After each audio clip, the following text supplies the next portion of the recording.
Selamünaleyküm.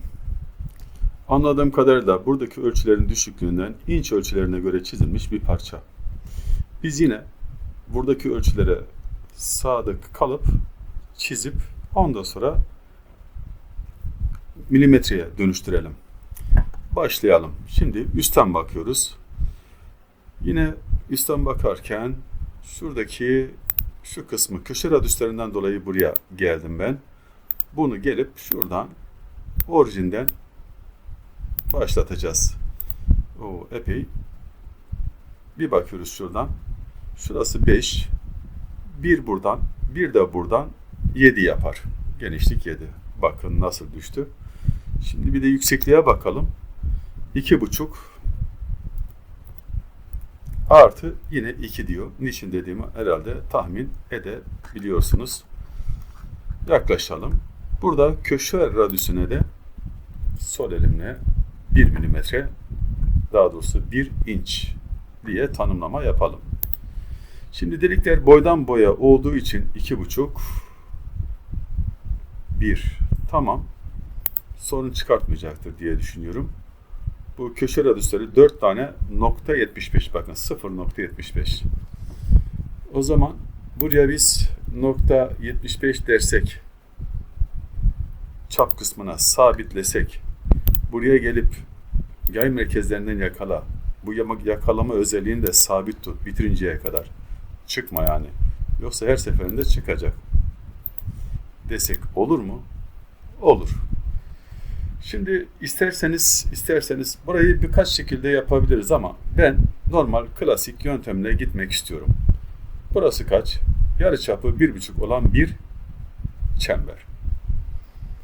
O zaman yine gelip şuradan ben yarıçapı diyor 1,5 diyeceğiz. Klavyeden de siz orijine basın. Ben buradan göstermiş olayım. Dedikten sonra şimdi burasıyla alakalı yapacağımız hamle. Bakın burada özel bir tanımlama var. Burası bela. O zaman biz bu belaya uygun hareket edeceğiz. Öncelikle ben şuradan bunu aldım. Orijinden yakaladım birazcık. Bana şu genişlik önemli. Nokta 75. Nokta 75. Uzunluğu da kendim yöneteceğim. Tamam. Yalnız şurada ne yapabiliriz? Bakın bu buradan bu eksene kadar gelmiş. Eksenden de buraya kadar gitmiş. Anladığım kadarıyla şuradaki radüsler bunun gibi çapı nokta 75. O zaman yükseklik nokta 75. Buradan buraya evet 5 diye bir ifade var. Bunu buradan hiç uğraşmadım ama bir uğraşalım. İsterseniz önce önümüzdeki şu belayı bir kaldıralım. Ben bununla bunu silsem, çizgiyi çizmek sorun değil. Genişliği ayarladık. Şuradan da isterseniz buralarda şöyle bir keselim. Şunları da keselim. Biraz önümüzü görelim. Ben birisini yapayım. Ondan sonra onu da aşağı doğru aynalasam sorunu çözeceğim. Şimdi buradan en basiti gelirseniz buradan analiz et dediğinizde yeşil noktaya bağlı kalarak nokta 43 demeniz lazım. Tekrar ben buraya geldim. Burası için de bakalım. Yine aynısını burayı da 43 yapalım. Biraz uğraşalım. Yalnız bakın gördünüz mü? Ters yaptık. Bir adım geri gelsek, burayı iptal etsek. Tamam. Bunu tekrar gördüğünüz gibi yeşil yukarıda, ok yönünü değiştirmeyi biz de unuttuk. 3 yapıp buradan birleştirelim. Klavyeden E'ye basın. Klavyeden E'ye basın. Uçlarından yakalayın. Şimdi ben bunları böyle seçip, bakın seçtim. Seçtikten sonra aynalamak istedim. Evet, X ekseninde aynaladı. Şimdi isterseniz burası bana kalsın. Olur mu? Burası bana kalsın. Diğerlerini gizleyelim. Yani bu şekilde çalışmalara birazcık gözümüz aşina olsun. Ya ben bunu şimdi elime, yüzüme, gözüme bulaştırırım diye korkuyorum. Bunu buradan bu şekilde, yalnız burayı bu şekilde yapacağız. Bakın fillet'i kapattı. Şimdi kapattıysa şayet Bana şu yükseklik çap kadar. Burası nokta 75. Şimdi eksenden eksene 5. Zaten buradaki yarımla buradaki yarımı da toplarsak çap yapar.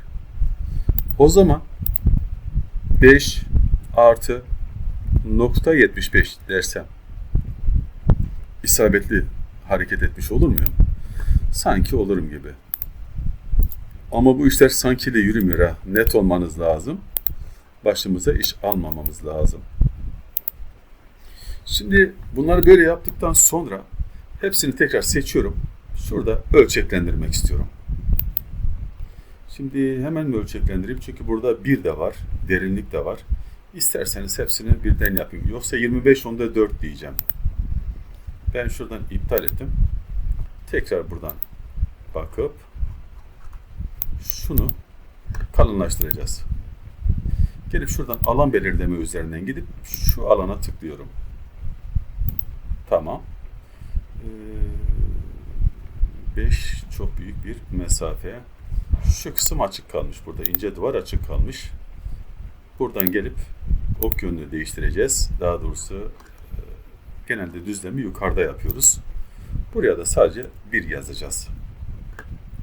1 yazdıktan sonra maalesef tamam böyle çizdik ama parçada böyle duruyor izometrik. Ama işlerken de böyle duracak. Neyse biz bu şekilde yapalım şimdilik. Buradan gelip ölçeklendiriyoruz. Buraya da oradaki bir gözüken bizim ölçülerimizle 25/4'e karşılık geliyor. Ne oldu? Kopyasını aldık. Hani gözükmüyor? Tabii gözükmez. Biraz uzaklaş bakalım. Nasıl gözüküyor? Evet, inç ölçülerine göre çizildiği zaman böyle. Gerçi biz milimetrik alanda çiziyoruz bir de o da var. Biz hareket ettir diyoruz artık bu hareket edince bu şekilde oldu. İsterseniz referans noktasını tekrar böyle buradan orijin diye tanımlayalım. Tamam diyelim. 1 inç 25/4 gençler bunu unutmasın. Başlayanlar bunu unutmasın. Renkleri temizledik. Böyle bir hap diye denilecek ufak bir videoda birkaç şeyi anlatmaya çalıştık. Buradan tüm çizimleri şu filtreyle seçelim. Şuradan bunu 100 mm yüzey ya da 10'a taşıyalım. Görünürlüğü de pasif olsun. Bahsettiğimiz burası katmanlar. Açarsanız böyle görürsünüz, kapatırsınız. Gereksiz olanları bu katmanları yönetmek de çok güzel bir şey. Ne öğrendiniz? Yorumlarda belirtin. Selamünaleyküm.